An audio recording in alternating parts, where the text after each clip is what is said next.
Well, hi there. Welcome to Financial Foundation for Success class number 2. We're just so excited that you're here. Last class, we talked all about savings and investing. If you haven't watched it yet, go ahead. There's a link in the description box below. Today, we're going to be talking about tools for financial success. Please make sure that after watching today's video, you click on the link in the description box below. There will be a few short questions to let us know that you were here and that you watched today's video.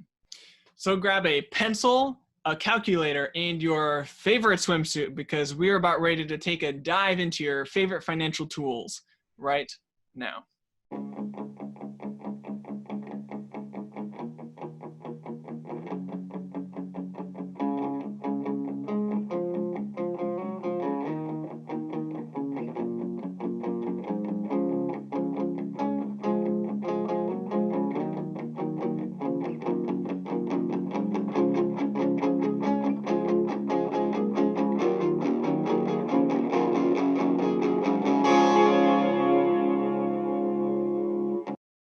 All right, in today's class, we'll be talking about some really effective tools you can use to achieve your goals.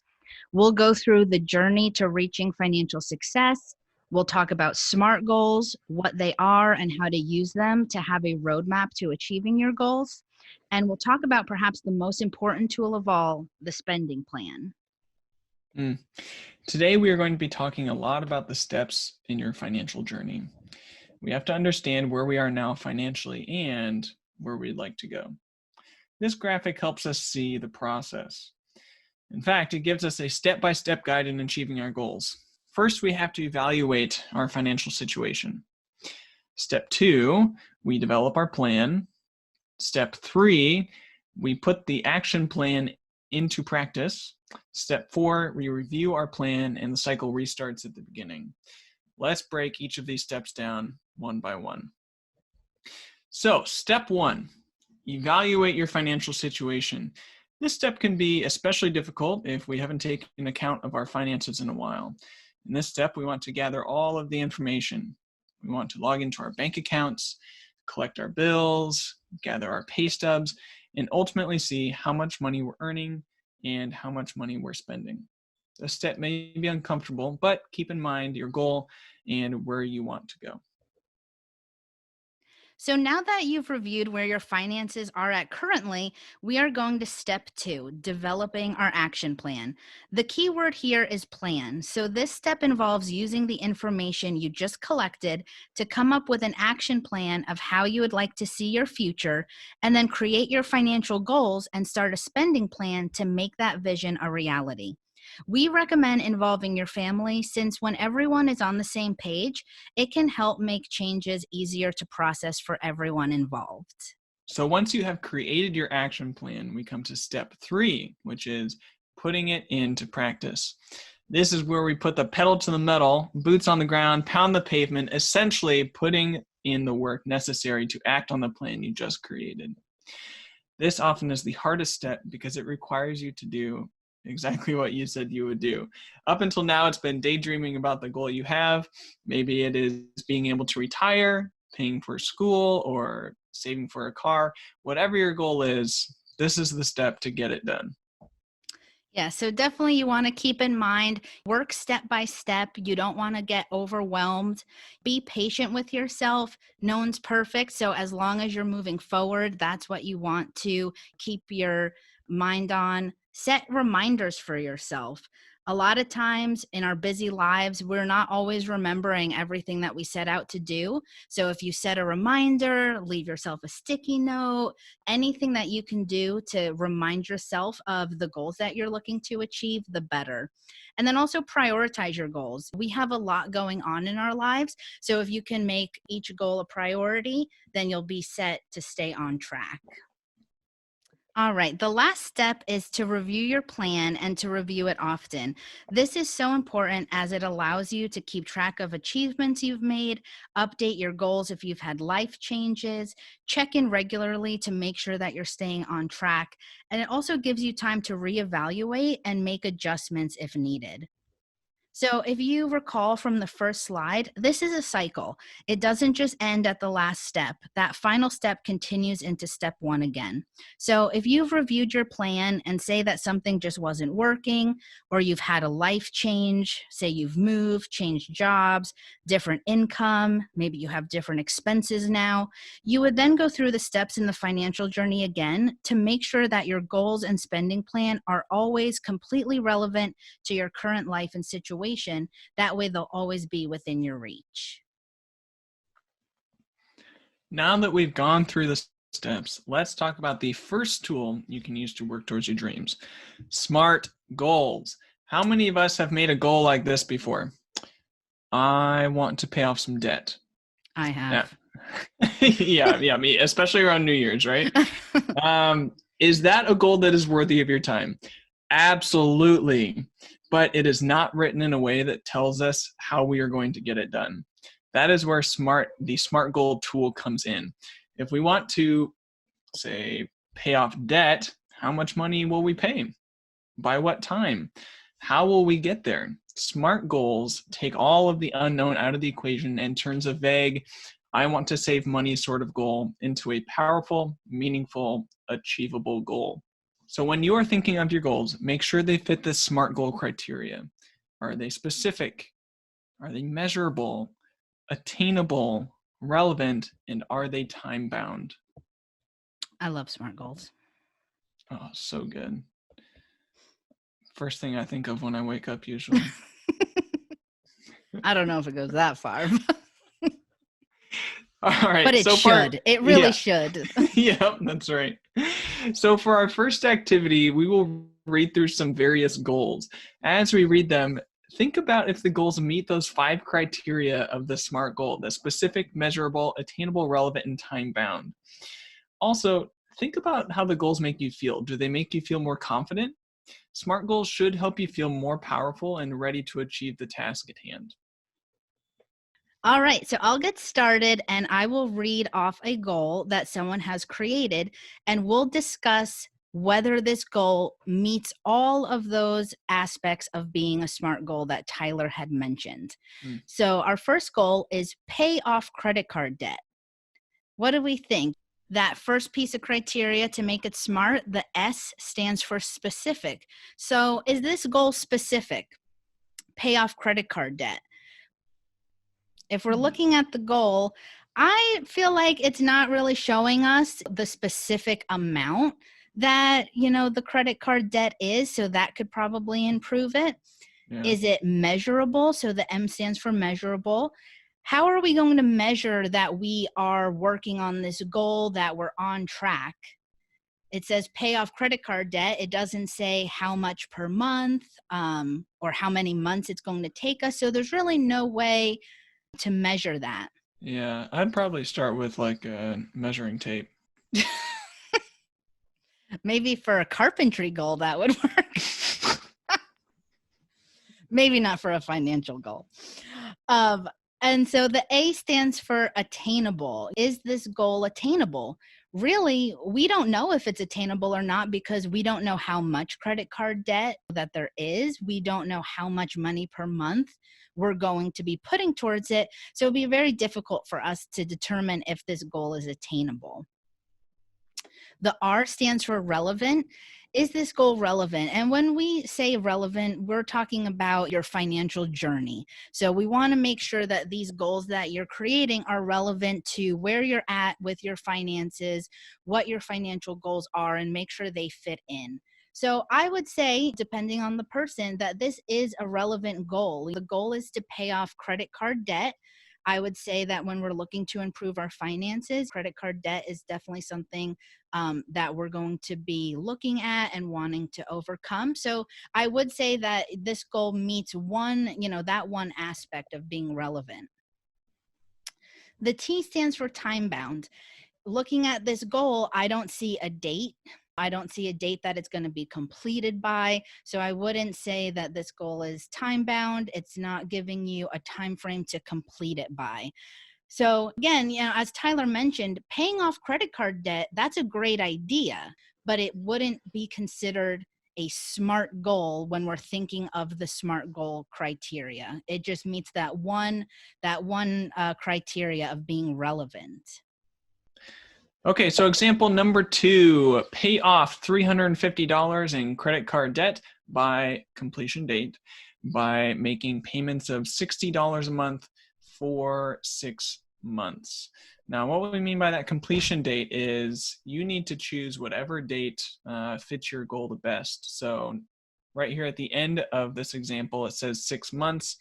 Whatever date it is, 6 months from the time you're making the goal, that's what the date would be for this example. All right, so does this have all the criteria of a SMART goal? Let's check it out. So specific, I'm thinking it's looking pretty specific. We know how much debt we need to pay off, which is $350. Very good.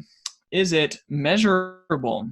I would say yes, because we know that we're going to be paying $60 a month for 6 months. We know exactly whether or not we will have achieved that. It is measurable over time. Is it attainable? This is more of a personal thing to figure out. It's hard to say, but $60 a month is pretty reasonable, I think, for most people. So yeah, we will say that this example is attainable. Relevant. I would say paying off credit card is going to be relevant for most people. It's not something that we want to have just hanging on ourselves, all this money that we owe to a person or company. So paying off debt will be relevant for most people. And is it time bound? Yes, it is time bound, because we know that by the completion date we set, we will have either done it or we will have not. And we'll know whether we have crossed that finish line. Great. Our third example is save $1,000 for a vacation. So now that we've gone through a few examples, it might start becoming clear when a goal is SMART or not SMART. So let's take a look at this one and see what we think. And feel free to pause the video at any time, leave a comment if you want to pick one of these examples to comment on and let us know if you think it's smart or not smart, and then come back to the video and see if you're right. We'd love to have you comment on the video and have a discussion regarding these SMART goals. So for this example, save $1,000 for a vacation. Is it specific? Looking at the goal, it looks like it's specific. We know exactly how much money we're going to be saving. Is it measurable? When we come to this piece of it, I'm not seeing how much money we're going to save per month, how many months it's going to take us. So no, I don't think that it is really clear in that regard. Is it attainable? Again, it would be hard to know if it's attainable because we don't have that monthly payment. So you're not going to know if you can fit it into your budget or your spending plan yet. Is it relevant? So this piece really comes down to your personal situation. When we're thinking about our financial journey, we're thinking about the financial goals and the financial stability and success that we're looking to achieve in our future. Is a vacation relevant right now? If you have built up your emergency savings fund, if you are funding a retirement account, perhaps a vacation is relevant. But if maybe there's some other pieces of your financial situation that you need to work on, perhaps the vacation isn't relevant at the moment. And not to say that it won't be in the future, but again, we want to prioritize those goals. And then lastly, is it time bound? Save $1,000 for a vacation. I don't see a due date or a completion date. It doesn't say save $1,000 by this month and this year. So I would not say it's time bound. So again, it only is meeting one piece of that criteria. And as you can see here, it's going to make it a lot more difficult to achieve that goal that way. Indeed.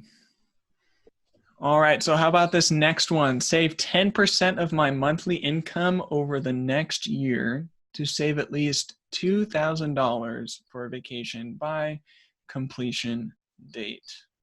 What do you think? Is this one specific? Pause the video, let us know in the comments. I would say that it is specific. $2,000 and also 10% too. We got numbers in there, which certainly helps make it more specific. Measurable, is it measurable?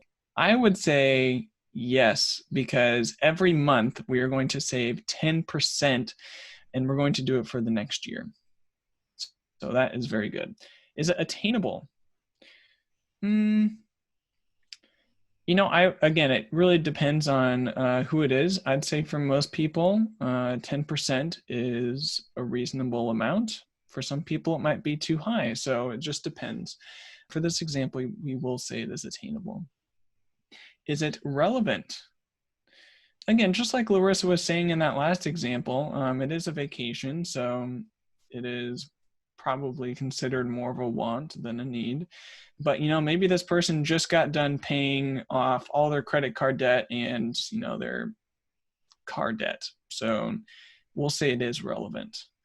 And lastly, is it time bound? Yes, because we have a completion date. We'll know whether or not we have completed this goal by the date that you set for it. All right. So our next goal is make a spending plan.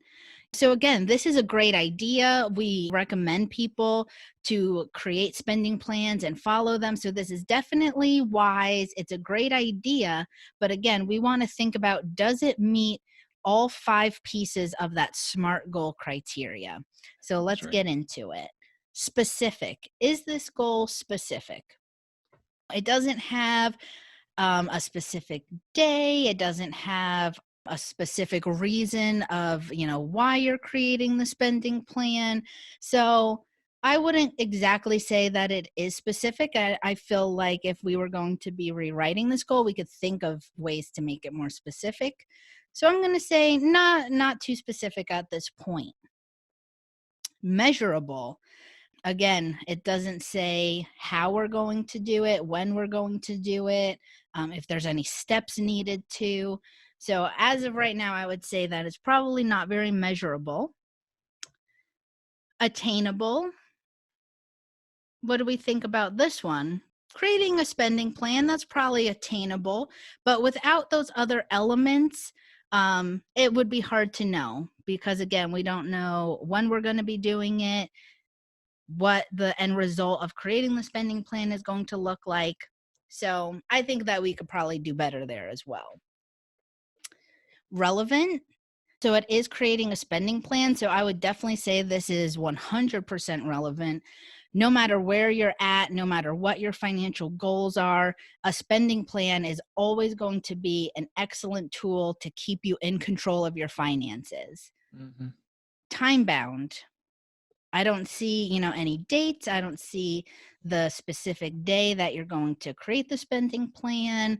So no, I would not say this is time bound at the moment. Is a great idea. So let's look at how we can rewrite this goal to meet the criteria.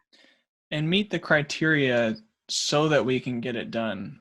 Like, you may want to have the goal, do a spending plan, but the likelihood of you getting it done without making it a SMART goal is significantly less. And so again, that's why we want to talk about these SMART goals, because we want to help you actually get the things done that you want to do. That's right. We've seen in our own lives how by using the SMART goal criteria, it's helped us achieve our financial goals and countless other people. So by using this technique is so helpful, and it really helps with identifying all these specific pieces that make the goal a lot easier and more manageable to achieve. So let's look and see how we can make that simple goal of creating a spending plan fit into the SMART goal criteria. Create and follow a spending plan monthly for 12 months and identify $100 in variable expenses that can be diverted to emergency savings each month, translating to $1,200 saved by the completion date. So that will be the specific month and year that your goal will be completed by. So this looks quite different than the previous goal. Is it specific? What do we think? Yeah, so $1,200 is the specific amount of money that we're looking to save by following this goal. So it's definitely specific. Is it measurable? Look at the goal and see what part of this makes it measurable. So I'm seeing that it's monthly for 12 months. That allows you to measure and make sure that 2 months, 6 months, 8 months into the goal, you're still on track. So that's the importance of making your goal measurable. Is it attainable? So this person is looking to save $100, to use that spending plan to find $100 in their budget that they can start saving to build their emergency savings account. Again, this is going to be different for everybody, and that's why the spending plan is so important. So as you're creating your spending plan, go through your expenses, and for this person, $100 is going to be attainable. Is it relevant? Creating a spending plan, especially to build your emergency savings, is absolutely relevant no matter where you're at. Having that emergency savings fund there for you when these things happen is going to save you a lot of stress. It's going to allow you to not have to use any type of credit when an emergency comes up and then have to pay interest. So there's a lot of benefits there, and it's definitely relevant to our financial journey and our financial goals. And then lastly, is it time bound? Yes. So when you're making these goals yourself, you're going to put in the specific month and date. So for this goal, it's a 12-month goal. So whatever month that you're writing this goal, 12 months from now, you would just enter what that month and year would be. That way you have that marker, you have that date in mind so that you don't procrastinate on the goal or anything of that nature. So that's the importance of that time bound piece. So now that we're looking at the previous goal compared to this goal, as Tyler was saying, I think it really shows how by using the SMART goal criteria, it makes the goals more achievable. It sets that roadmap. It kind of takes all, after you create the goal, the work is done, and now you just have to follow the goal. And that could be really helpful. Again, when we have a lot of things going on in our lives, make it as easy as possible. And that's what we want to do, is make our lives easier. The easier it is, the more likely we're going to do it. Okay, how about this one? Save money for retirement. Let's take a look. Is it specific? I'd say no. We don't really know how much money we're going to save for retirement. We don't know how much money we're saving per month, or, there's a lot of information we don't know here. So no, it is not specific. How about measurable? Is it measurable? No, it's not measurable. There is no way for us to know if we are progressing at the rate that we need to be progressing. Is it attainable? Again, we don't know. We need some more information about this goal. So no, it is not attainable. Is it relevant? I would say yeah. Yeah, I'd say for the vast majority of people, saving for retirement is an important thing to do, and it is relevant. And lastly, is it time bound? No, it's not. There's no finish line. There's no date to complete it by. So no, it is not time bound. Let's take a look though and see how we can make this simple goal a SMART goal. Open a retirement account by meeting with a financial institution representative by specific date and set up direct deposits of $50 per paycheck into the account. So this could be a great goal, especially if maybe your employer doesn't offer a retirement account and you want to go and open that IRA, that individual retirement account. Sometimes just getting in the door can be a chore in and of itself. So writing a goal like this, where it actually includes the step that you need to take, meeting with that financial institution representative, I think this is a great way to kind of kickstart a goal. So is it specific? Yeah, I would say for this one, meeting with that financial institution representative is the specific step in this goal that's going to get you to the end result. So I would definitely say it's specific for that reason as well as others. Setting up the direct deposit, that's also another very specific piece of this goal that's going to help you achieve it. Measurable. What do we think? Take a look at this goal and what do you think? Is it measurable or would it need some help in that respect? Yeah, I would say it's definitely measurable. It's $50 per paycheck. So we know that each paycheck, we're looking to have that $50 come out through direct deposit.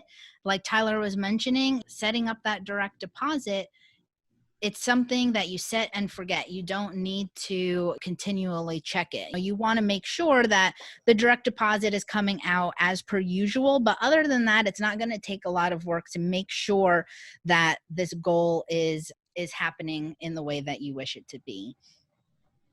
Is it attainable? $50 per paycheck. Again, it's going to be, this amount is going to be specific to the person writing the goal. For this person, it is attainable. So check that one off.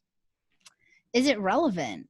Absolutely. Like we had mentioned, retirement is very important to our financial futures. And so definitely having a goal regarding retirement is relevant for our finances. And then time bound. So for this goal, the date that you're going to meet with the financial institution representative is the part that's time bound, because you are pretty much committing to yourself that you will take this step and open up your retirement account by this specific date. And again, that importance is so that way, you can't just keep putting it off and say, oh, I'll do it next month. You're committing that by this specific date, you will go to your bank, go to your credit union, and talk to that financial representative to open up the retirement account. So again, this goal kind of shows that there's different ways to write them. You just want to make sure that they have all of those elements so that you can achieve it. How about this? Save $250 a month for 12 months to put down a $3,000 down payment on a Toyota Corolla. That's my car right there. By completion date. Continue allocating that $250 a month toward the monthly car loan payment. Is it specific? Absolutely. We're going to be putting down $3,000 for a down payment. That's very specific. You will know whether or not you have gotten to that $3,000 or not. Is it measurable? You bet it is. $250 a month for 12 months. We know exactly how we're going to be able to measure that over time, whether or not we are doing that month over month. Is it attainable? $250 a month. Yeah, we'll say that's attainable. Again, depends on you, but for this example, we'll say that's attainable. Is it relevant? You bet it is. We need to be able to get to our job to make money. So yes, it is a relevant thing to buy a car. And is it time bound? Let's see. I do see that completion date right there. So that's just to fill in the blank depending on what your situation is, but we need to see that month and the year to make that time bound. That's looking like a smart goal. What do you think, Loris? Yeah, that looks great. I think that this person is going to have a lot easier time achieving this goal than if they just said, I want to buy a car next year. That's right. For sure. Yeah, we even know what type of car that is. That's right. Great. I mean, how much do you wouldn't know how much you even need if you weren't even sure what car it was going to be. So That's right. Yeah, I like this goal. So now that you're more familiar with how to write a SMART goal, we'd like you to think about the goal that you drafted during class 1. It's okay if it didn't meet all the SMART goal criteria, because right now we're going to work on improving that. Do you have your goal in front of you? If not, pause the video and grab it, and we'll go through these one by one. All right, if you have your goal, take a look. Is it specific? Does it have a specific amount, something specific in regards to the goal that you are working towards? Is it measurable? Based on that exact figure, have you broken that down into incremental amounts that you can work towards monthly, weekly, or whatever reoccurrence works for you? Is it attainable? We never want our goals to be so lofty that we get discouraged early on and quit. So just take a moment to consider, is this goal attainable through some hard work and sacrifice while still not being overly extended? Is it relevant? In step one of the financial journey, you evaluated your current situation. So, for example, if you have high amounts of credit card debt, perhaps if your goal is to save for a luxury item or vacation, that may not be most relevant to your financial success at the moment. So, again, take a look at your goal. Think back to when you were evaluating your financial situation. Do you feel that this is the most relevant goal for you at the time as far as your finances go? And then lastly, is it time bound? Do you have that specific date that this goal is going to be completed by?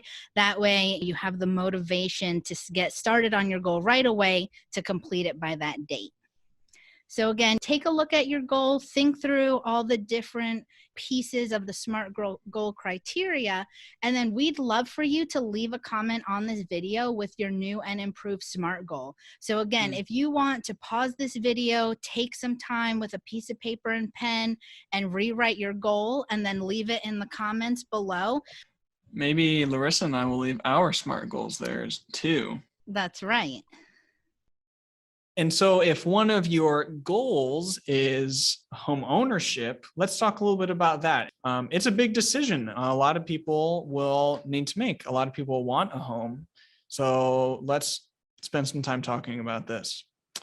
Home ownership can be a huge blessing. However, if it's not done right or in the right time, it can be an equally huge headache. So before you make a decision, let's take a look at a few considerations. We'll look at the pros and cons of owning a home. If you are financially ready for home ownership, and the one everybody wants to know about, how much home can I afford? All right, so let's talk about some of the pros of home ownership. One, the main reason a lot of people purchase a home is because you can build equity in your home. What equity is the difference between the market value of your home and what you owe, if anything, on your mortgage. The difference between those two numbers is your equity. Another pro is that it can increase your credit score with positive payment history. So of course your mortgage would be reported on your credit reports. And as long as you are making on-time payments, you will see a positive increase in your credit score. You will have full control over improvements and upgrades and decor that goes with your home, and your home can be an appreciating asset for the future. Some cons, though, on the flip side, is that mortgage loans do involve upfront costs for things such as your down payment, closing costs, and insurance. The process of finding and buying a home can be complex, and some may say that it can be a stressful process as well. You will have to pay property taxes, which can increase over the years, and you will have to spend money and have money set aside for things like maintenance and repairs. Ain't that the truth? All right, going to our next slide. Are you financially ready to buy a home? There are several financial milestones you ought to achieve before you buy your home, and it's wise to complete them in the following order. So number one, start an emergency savings account. We recommend having at least $1,000 in there. That should cover most, not all, but most emergencies. Number two. Número dos. Number two, get your debt under control. So, what does this mean? Check your credit report. Evaluate your situation, make sure your accounts are in good standing, which specifically means making sure that you don't have any delinquent debt, because that could potentially be an issue when you go to buy your house.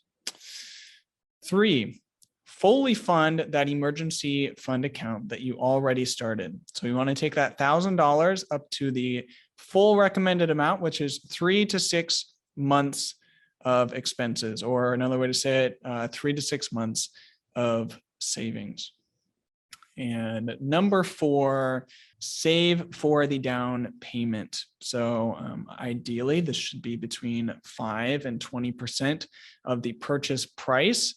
The more down payment you have, the better. Closing costs is another expense you need to keep in mind. That can be anywhere 3 to 4% of the purchase price. And then for some people, they will need to save for moving costs as well. All right, so if you have all of the above, then you may be ready to buy your home. If not, that is okay. It just means that we have a little work to do.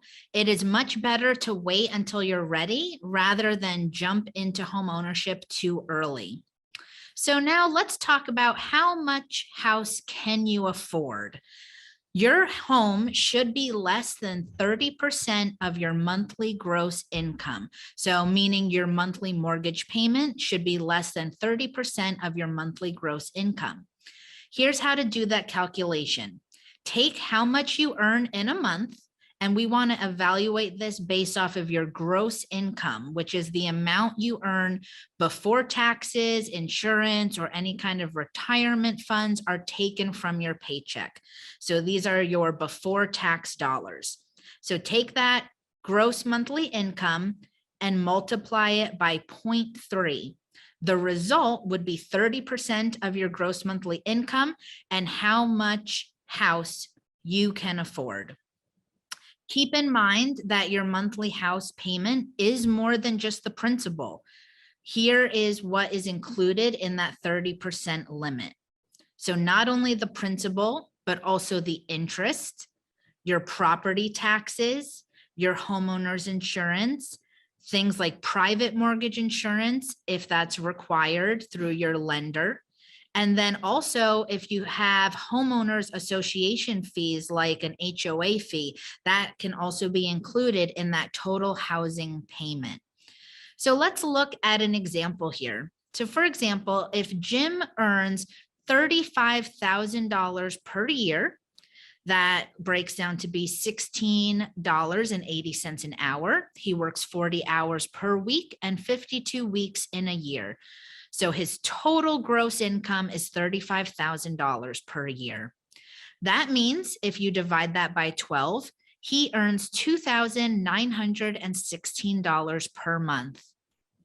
When you times $2,916 by 0.3, that shows that Jim should spend no more than $875 per month on his housing payment. And again, keep in mind that that does include more than just the mortgage itself. So let's say that you are ready to buy a house. Come on. Yeah, we're ready. So you have your debt managed and your emergency fund fully funded, that 3 to 6 months. That's going to be great. You found the perfect house. Let's take a look here. It's got cute little dormers on the second story. Isn't that just so precious? A beautifully manicured lawn. Ooh. It even has a breakfast nook. Come on. It's a breakfast nook, people. This is the perfect house. It's got everything you ever wanted, but the monthly payment is more than 30% of your gross income. For this house, it's 32%. Uh-oh. You might be thinking, Tyler, it's only a small difference. I think I can make it work. It's totally worth it. Here's the deal, though. When your house payment is more than the limit, number one, lenders may not lend you the money. And two, you won't be as happy as you think. Let's say that you're able to get the mortgage. Soon, the garden gets weeds. The breakfast nook gets less breakfasty because you can't eat breakfast on top of 16 different piles of paper. And in general, the home loses its newness. And despite the home losing some of its original glamour, you are still stuck with the mortgage payments. Instead of buying the house, here is what you can do. Larissa, take us through what we can do. Definitely. Like Tyler said, we want to prevent a housing nightmare. Buying a home is usually one of the largest financial responsibilities many people will have in their life. So you want to make sure you're going into it, setting yourself up for success. So number one, if you can, save more money for your down payment. The more down payment you put down, the less of the monthly payments you'll have for the mortgage term. Number two, buy a less expensive house. Again, we all have our dream homes, but we do want to be realistic in the house that we purchase, the house that we can afford.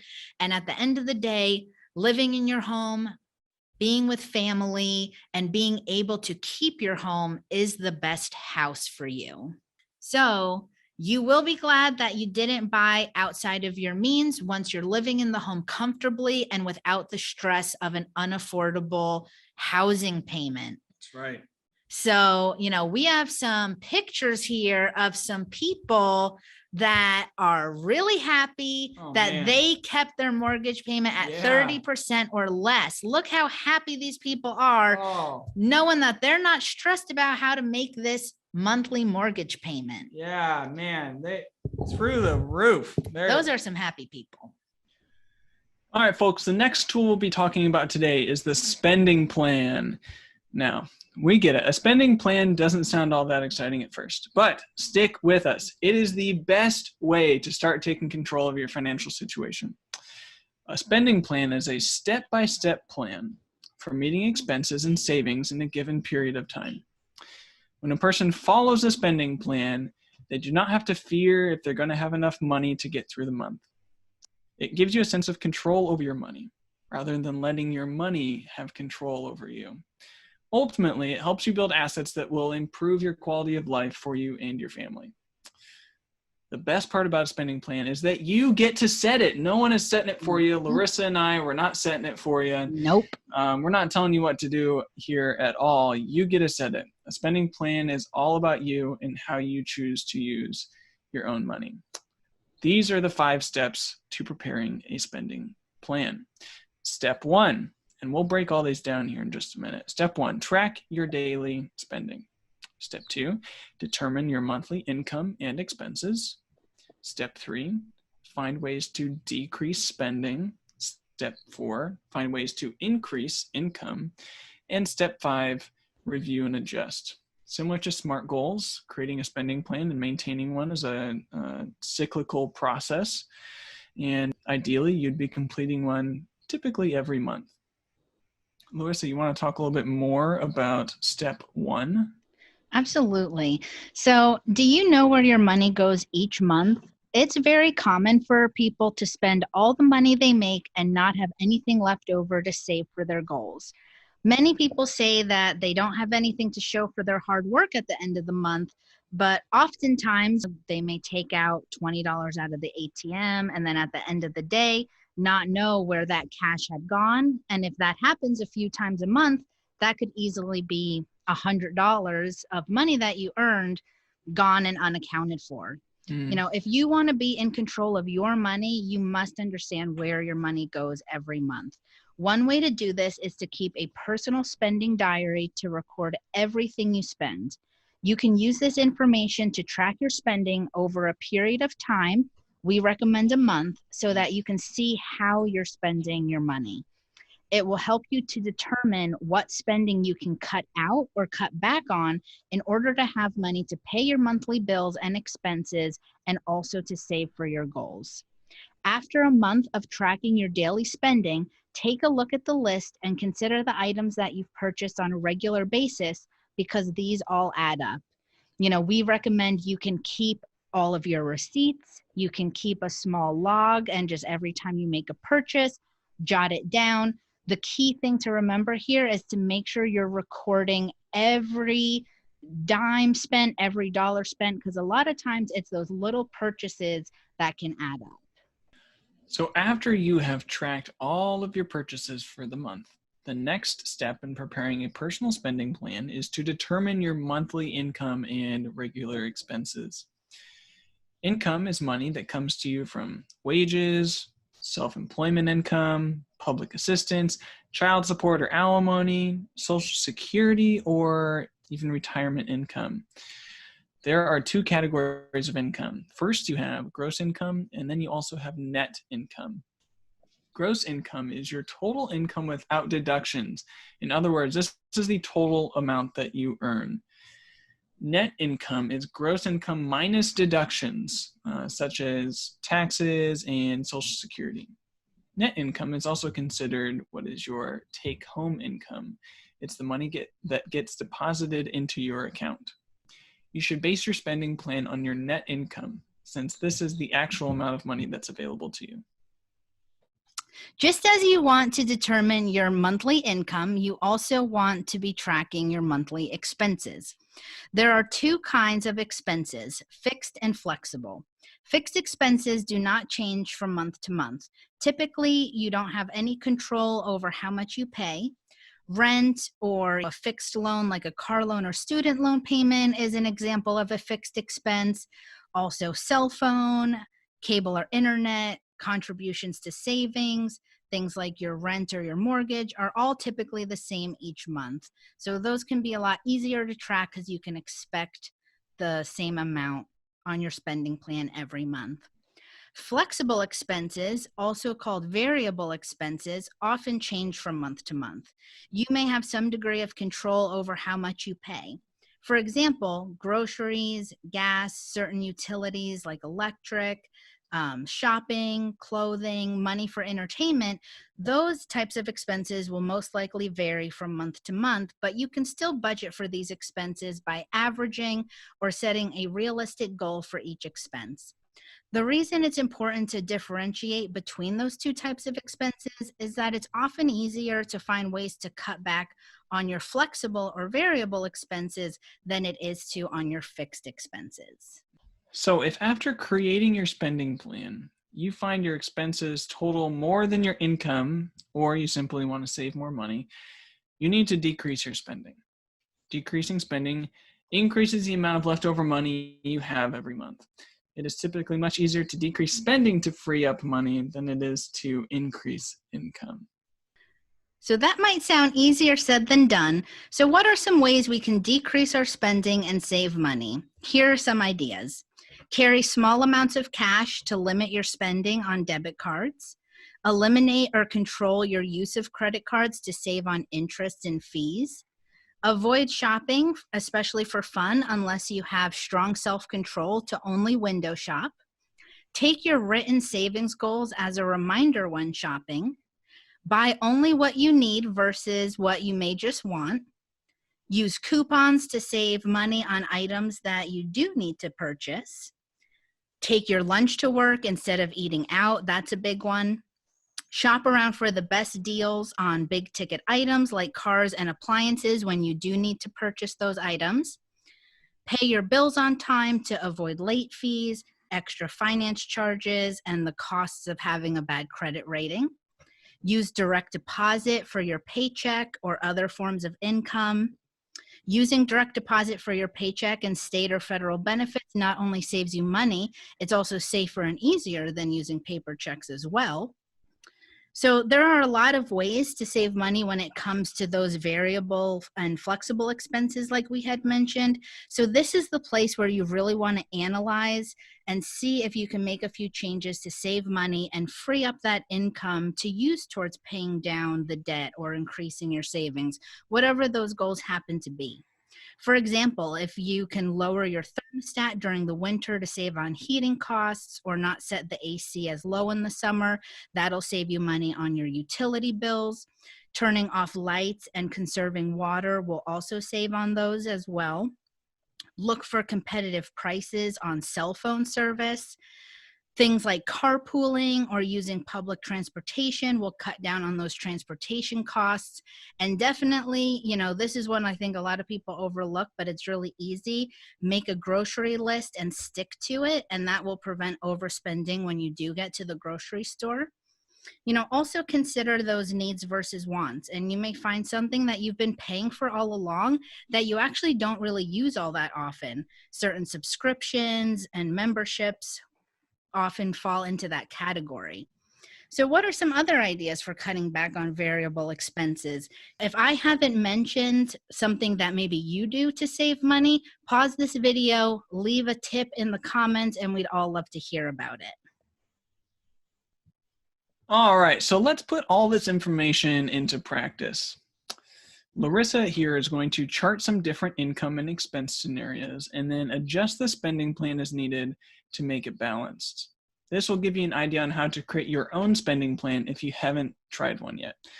All right, Larissa, take us away. This here just kind of gives you a snapshot of what a traditional spending plan looks like. You have your income at the top. You have your expenses down below. Typically, you'll start with your fixed expenses, and then you'll list your flexible or variable expenses after that.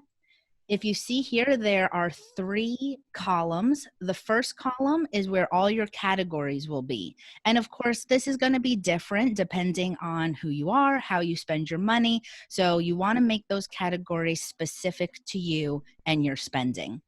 The next column is where you'll put your goal amount. So this is where you'll enter how much you hope to spend, or what the goal amount that you're trying to reach to spend and keep under will be listed in that column. The final column is the actual amount. So after, the end of the month, you're going through, you're keeping track with your spending plan. You'll go ahead and you'll tally up all of your expenses and all of your spending.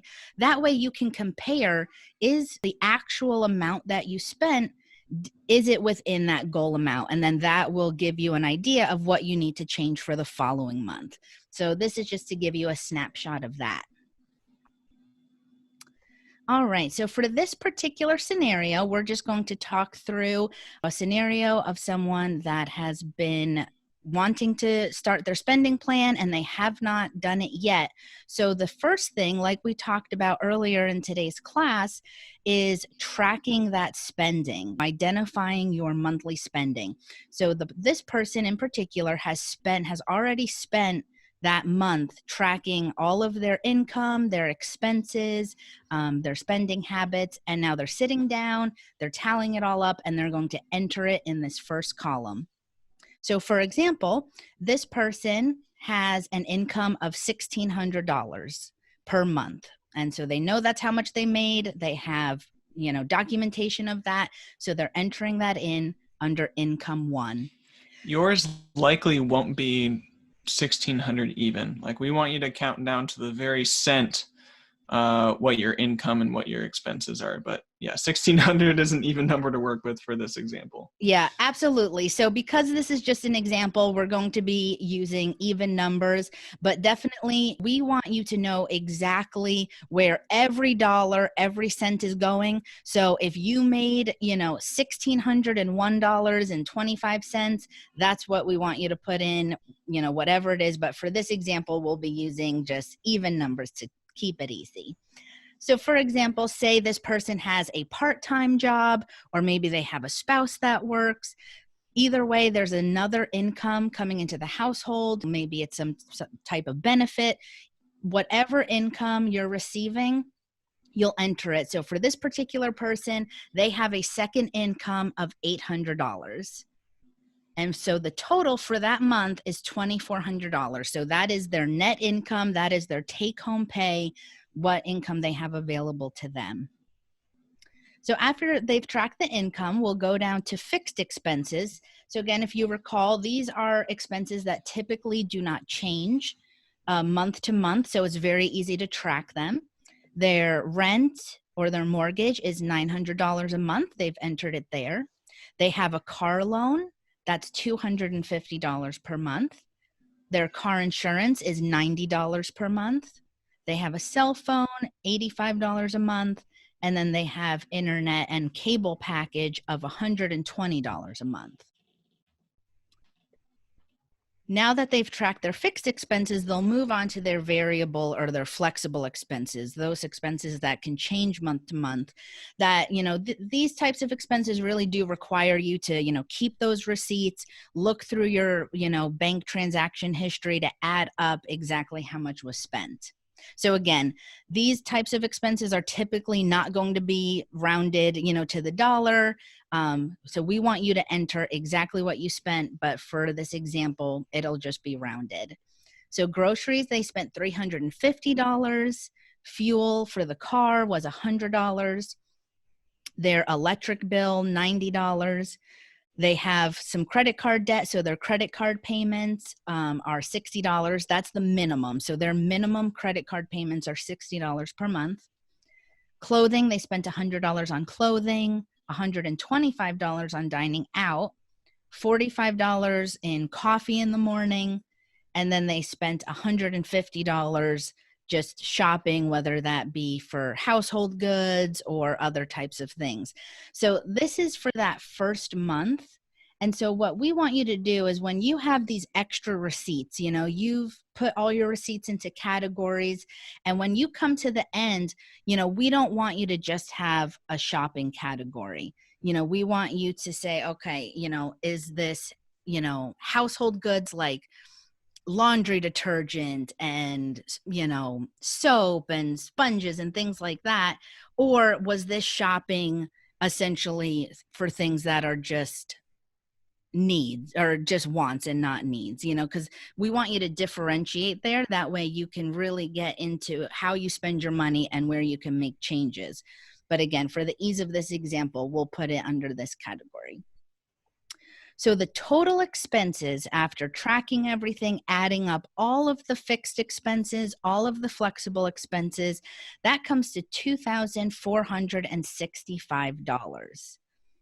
Now, if you recall from when we were tracking the income was $2,400 and our expenses are $2,465. Tyler, what do you think about that?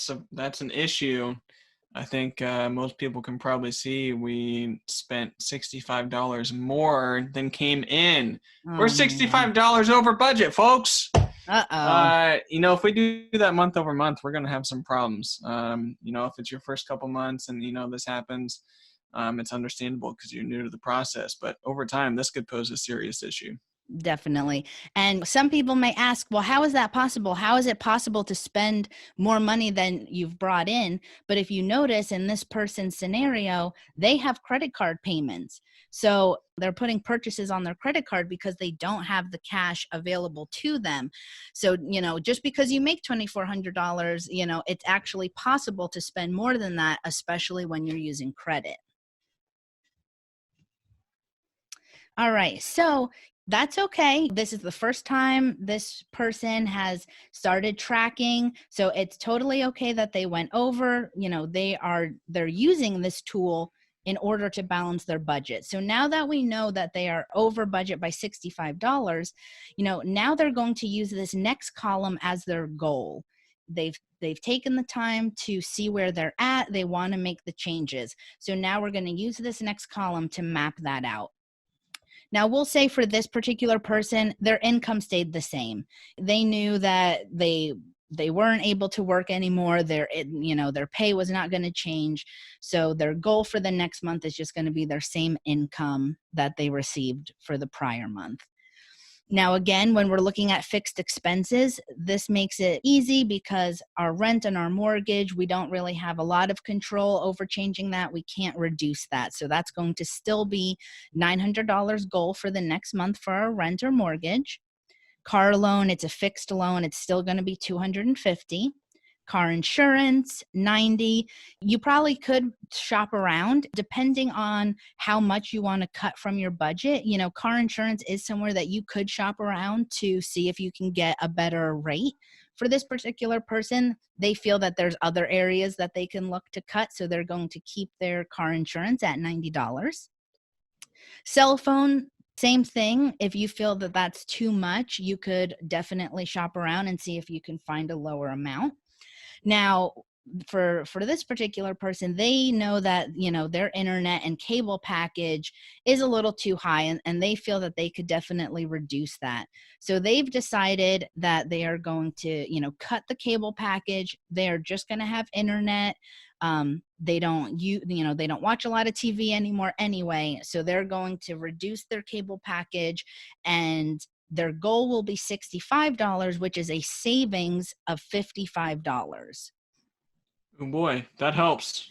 Yeah, I mean, they were $65 over budget, so the $55, that's pretty close. But, they want to see where else can they save. Groceries, $350.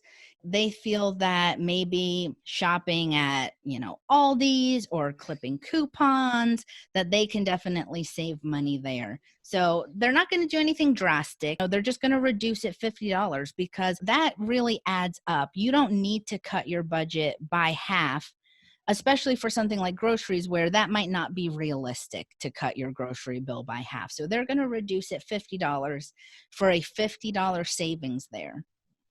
Gas for the car, they just drive to work for the most part, drop the kids off at daycare. Their driving habits are not going to change. So they're still going to budget for that $100. Their electric bill, they feel that they could implement some of those techniques. They're going to make sure all the lights are turned off when they leave. And that might not see a huge savings, but again, every dollar counts. And so they're expecting that they can save about $15 by implementing some of those techniques to save on their utilities.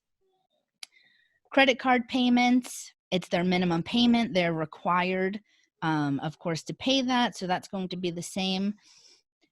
Clothing, again, they felt that $100 they could probably save there, whether that is shopping at different stores or just limiting the amount of shopping that they do, especially if it's for more of a want than a need.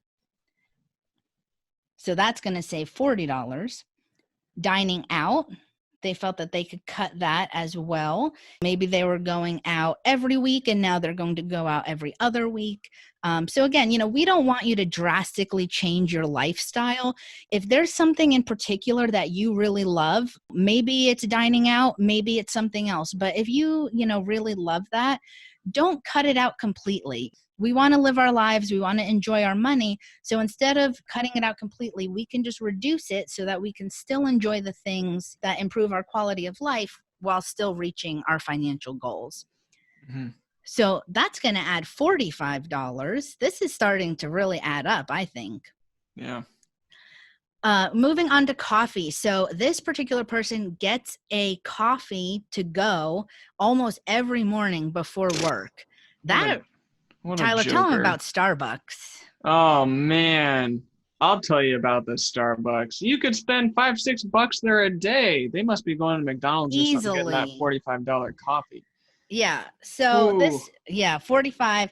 So they feel that they can cut that. They're going to just start buying coffee from the grocery store. They had a coffee pot deep in one of their cabinets that they never used. They're going to break out the coffee pot. They're going to, start brewing coffee at home. But if you see, they still gave themselves a $15 allowance or a $15 budget, because it is nice every once in a while to stop and grab a coffee in the morning. For this particular person, for you it might be something else. So they still want to have the ability to do that, just they're not going to do it as often. So that is saving them $30. Same thing with shopping. They have a $100 goal. They know that even though some of that shopping was for household goods and things they needed, some of it was also things that they did not need. So they're going to try to reduce the budget so that they're only purchasing things that they need and not things that they want. And that's going to save $50.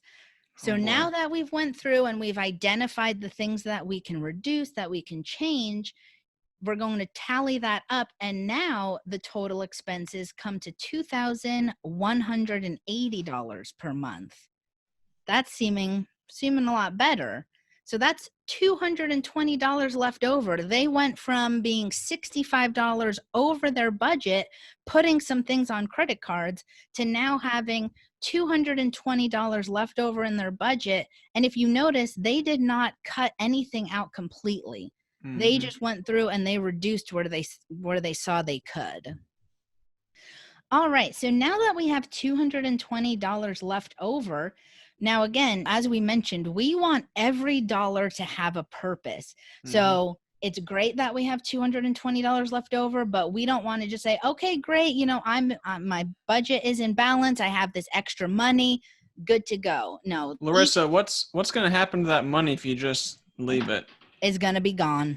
It's going to be gone. You're going to find something to spend it on, and then at the end of the month you won't even remember what you spent it on. We got to give that money a purpose. Give it a job. Give it a job. Exactly. So now that you've tallied up, you see how much money you have left over. Now you can go back again and see, okay, where can I put this extra money to benefit me the most, to benefit my future, my family, my financial goals? Because again, that's what money is for, is to reach your goals and to have it do what you want it to do. That's going to be the best for yourself and your future.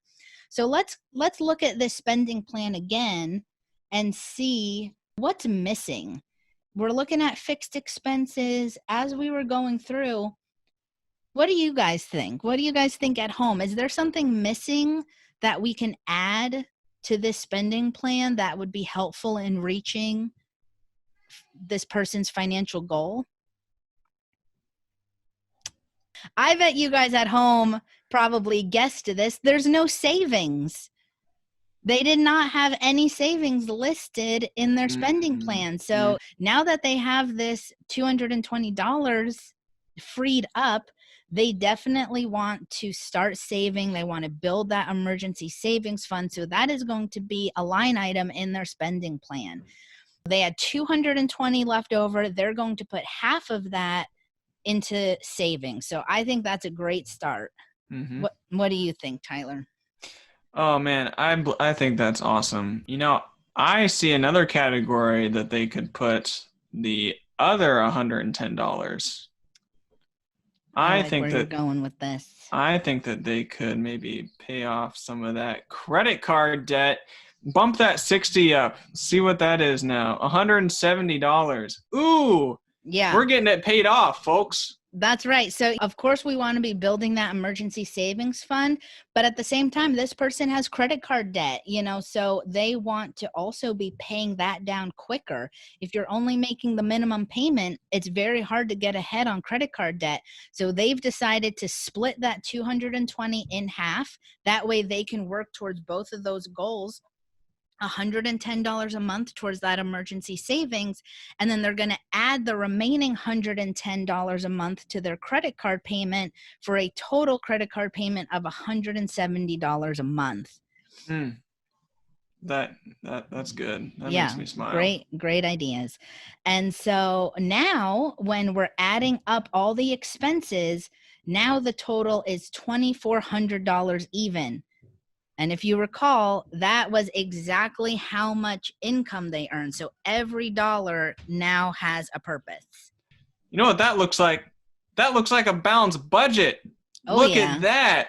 Man, okay, so we're saving $110 a month in our emergency savings account, and we're paying an extra $110 a month towards our debt. We're paying it off faster with less interest. Those credit card companies won't even know what hit them. That's right. It's looking good. I bet this person is feeling great right now. So definitely, once you have your goal amounts for the upcoming month, use your spending plan as a guide to stay within the limits for each category. So you're going to do this each and every month, once a month. That way you always are staying on track. Keep your receipts all month long as you're spending, and consult your bank statements at the end of every month to total your categories to see how close you were to the goal amounts. Again, this is going to be different for everyone. We want your numbers to reflect exactly what you spent. So as you see here, you want to be entering the actual amount to the dollar, to the cent. And if they're not exact, that's okay. If you look here, they had a goal of $300 for groceries. They spent 322. It may take a few months to really dial it in. If you're a little bit over, especially on something like groceries, which can fluctuate a lot, that's all right. By using this tool month after month, over time, you will perfect your spending plan to know where every dollar is going and reach your financial goals. If while going through the spending plan, you saw some things that could change or you have some tips of where you can save money, please feel free to pause the video, leave a comment. We'd love to hear about what you think about this spending plan and any ideas you would have for this particular person to reach their goals and to get their budget in balance. As we mentioned before, it is typically a lot easier to decrease spending than to increase income. But if after following a spending plan for several months and implementing all the ways to decrease spending, sometimes you may find yourself in a situation where you are still over budget. In that case, increasing income may be something to explore. Things like getting a part-time job, asking for a raise, access training or higher education to secure promotion or better paying job. Those are all great places to start. Look into some community or government resources and benefits you're eligible for, all of which could increase your income and supply the income you desire. Earlier, we gave you an example of one way to do your spending plan, but there are many spending plan tools to help you keep your spending and savings records and to carry out your budget, including online tools. But as you saw, the most common and easiest way is to write it down using a spending plan worksheet or even just in a notebook. That's what Tyler and I prefer, but the most important thing is to find one that works for you and one that you'll be motivated to use each month. There are other spending plan tools, one of which is the expense envelope system. This tool can be useful if you pay your bills mostly in cash each month. What this is you would make an envelope for each expense category that you have, for example, rent, gas, food, and you would label the envelope with the category name, amount, and due date. You would divide the income you receive into the amounts to cover the expenses listed on the envelope. Pay the bills right away so you're not tempted to spend the money on something else. And then once the cash is gone from that envelope, you're essentially limited because once the cash is gone, that's it. So that's another way to kind of categorize your spending and keep yourself on track, especially if you mainly deal in cash. Is that if you have access to a personal computer, you can create your own spreadsheet with columns for your income, the date it's received, your expenses, their due dates, and the date that you paid the bill. So essentially, it would still be the same as a budget worksheet with pen and paper, but if it's preferable for you to keep it all on your computer and it's easier and more organized, then definitely what works for you is what we want you to be motivated to use. As I'm sure some of you are aware, there are also many websites and apps that you can use to help you with your finances. There's probably half a dozen really great ones out there we could recommend to you. Just do your research. This one that we have here, we're not necessarily endorsing it as one that works well and has a good track record of not losing people's information, but mint.com, I think they also have a free version as well. A lot of these places, they have a free version, then a paid version if you'd like to do that with some extra features. But a lot of times they sync right up to your bank account where you can see all of your expenses right as soon as you pay for something and then divide into the category that you need. So a really great tool if you prefer the online system. So we've talked about a lot in today's class, but we think reaching your goals shouldn't be complicated. So let's review. Reevaluate your spending plan just like your goals. Be realistic and flexible. Discuss it with your family. Write it down and make it visible. Writing it down, involving the whole family, and posting it where you will see it every day are some of the simplest ways to stay on track. Everyone's spending plan is going to look a little bit different because everyone's general situation is different. People have different priorities or things that they need. You will have to consider the decisions that are right for you and your household. What are things that you might consider priorities? Generally, it is most important to pay necessary household expenses first. Things like your rent or mortgage, utilities, and food, those things should be your top priority. Things that come after that could be paying down debt, establishing emergency savings, and saving for education and retirement. If these things, your needs, are taken care of, take a look at some of the things you may want. Vacations, toys, material items are all great. Just make sure they're not prioritized above your needs. This is really hard. Few people find retirement investing exciting. It's all about deferred gratification. If you can put off spending on the wants until after your needs are met, those wants are the fun things. They're just that much more sweet once you have them. Once you put the SMART goals and the spending plan tools to use and achieve your financial stability, then we have the freedom to spend on some of the other things that are more fun. Absolutely. So thank you so much for watching this video. If you do have any questions, please feel free to leave a comment or contact your personal financial coach. We would love to hear from you. Thank you for watching today's video. In the description box below, there are 2 things we need you to do. First, be sure to take the survey confirming that you watched today's video. And second, whenever you're able to watch class 3, whether that's now or on another day, the link is also in the description box below. We'll see you next time on Financial Foundation for Success.